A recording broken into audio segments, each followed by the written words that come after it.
बस यही मनुष्य का जीवन है।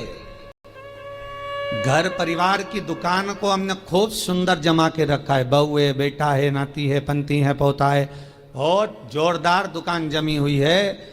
अब दुकान जम तो गई, माल भी खूब खप गया, माल भी खूब बिका। तुम जो कमा कर लाए, बेटे ने लिया, बहुओं ने लिया, पत्नी ने लिया, रिश्तेदारों ने लिया, नातेदारों ने लिया, कुटुंबियों ने लिया, सबने लिया। आखिरी में फिर क्या हुआ कि बाजार वापस बंद हुआ और कंधे पर लेकर चल दी।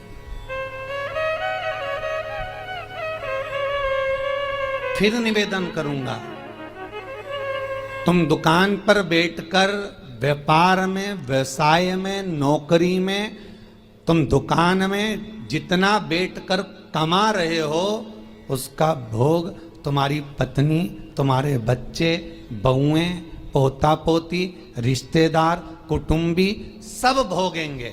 पर तुमने जिस तरह से कमाया है उसका भोग तुम्हें अकेले ही भोगना पड़ेगा, कोई दूसरा नहीं भोगेगा।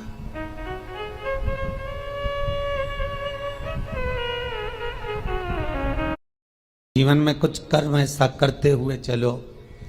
पत्नी कहे जब तुम 2 अगरबत्ती लगाओ, पत्नी कहे जब तुम मंदिर जाओ, उससे अच्छा पहला फर्ज तुम्हारा होना चाहिए, क्योंकि कमाई तुम कर रहे हो। दुकान पर बैठकर झूठ, छल, बेईमानी, प्रपंच, कपट सब काम तुम कर रहे हो। पत्नी ने एक बार भी नहीं बोला कि तुम छल करना, कि बेईमानी करना, कि कपट करना। उसने तो केवल शादी के समय पर 7 भांवर ली थी, तब पंडित जी ने किलवा दिया था। पत्नी के 7 वचन में से एक वचन था कि मैं तुम्हारे साथ ब्याह कर जा रही हूं तो मेरा भरण पोषण तुम्हें करना है। पर इतनी सी बात थी। उसके बाद पत्नी ने एक बार भी नहीं कहा कि तुम भी नहीं कहते कि पिताजी आप हमारे लिए झूठ बोलो, कपट करो, छल करो, बेईमानी करो। बच्चे कभी नहीं कहेंगे, ना पत्नी कहेगी। जब ऊपर जाओगे, यम की कैद चढ़ोगे, तो यमराज तुम्हें जब नरक में पटकेगा तब कहोगे मैंने झूठ पत्नी के लिए बोला था, मैंने बच्चों को पढ़ाने के लिए, आगे बढ़ाने के लिए झूठ बोला था, मेरे अकेले को नरक क्यों पटक रहे हो? पत्नी और बच्चों को भी तो पटको। तो यमराज भी कहेगा झूठ तूने बोला, कपट तूने करा, बेईमानी तूने करी, प्रपंच तूने करा, तो भोग भी तू भोग, दूसरा काय को भोगेगा। इसलिए माता तुम्हें चिंता करने की जरूरत नहीं, तुम तो जोरदार जूड़ा मूड़ा बांध के अच्छे से रहो। पर मुख से तुम्हारा नाम है धर्म पत्नी। एक होती है पत्नी जो पति को पतन के रास्ते पर ले जाती है, सिनेमा घर ले जाती है, मायके ले जाती है, शॉपिंग मॉल ले जाती है, वो पत्नी कहलाती है। एक होती है धर्म पत्नी जो पति को धर्म के पथ पर लेकर जाती है। एक होती है धर्म पत्नी जो पति से कहती है, कथा आ रही है शिव महापुराण की, थोड़ी देर सुन लेना। अरे तो मैं दुकान पे नहीं बैठूं, दुकान पे टीवी लगवा लो, दुकान पर मोबाइल रख के सुनो। अरे नेट का खर्चा कौन, सीवर वाला महाराज देगा? 150-200 रुपए का नेट चले तो कौन कौन महाराज देगा क्या? तो पत्नी उस समय पर एक शब्द जरूर बोल दे कि कमा किसके लिए रहे हो, पहले ये तो बताओ। घर में रोटी का डब्बा लगा लगाया रह जाता है, पत्नी फोन कर करके रह जाती है, आ जाओ भोजन तैयार है, आ जाओ। ग्राहक ऐसे टूट पड़ रहे, ऐसे टूट पड़ रहे कि 1 मिनट तो खाना खाने की फुर्सत नहीं। और बच्चा टिफिन लेके आ गया तो टिफिन 2 घंटे तक रखा दिया, ठंडा हो गया, सारा की सारा बेकार हो गया। और तुम वो ठंडा भोजन गाय की सांदी जैसा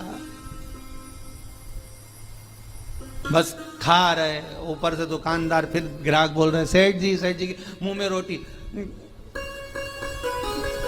सेठ फिर निकाला। किसके लिए कमाया भाई?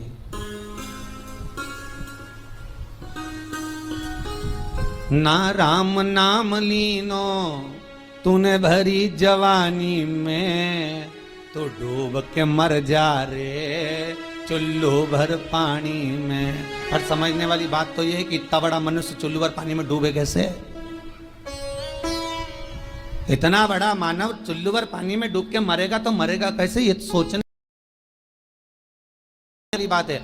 तो उसमें भी शास्त्र में वर्णन किया, जो मनुष्य भगवान का भजन नहीं करता, जो मनुष्य भगवत स्मरण नहीं करता, जो मनुष्य भगवत कीर्तन नहीं करता, जो मनुष्य कभी स्मरण नहीं करता, वो कीड़े की तरह जन्म लेता है और कीड़ा चुल्लू भर पानी में डूबकर मर सकता।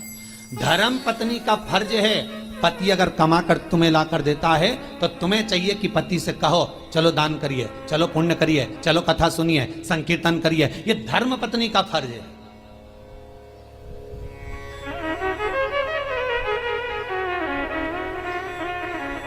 सारे कथाकार मिलके, कई बार हमने सुना लोग उसको क्या नाम थी जिसकी नाक कट गई थी रे, है? तुम लोगों को बड़ा मालूम है।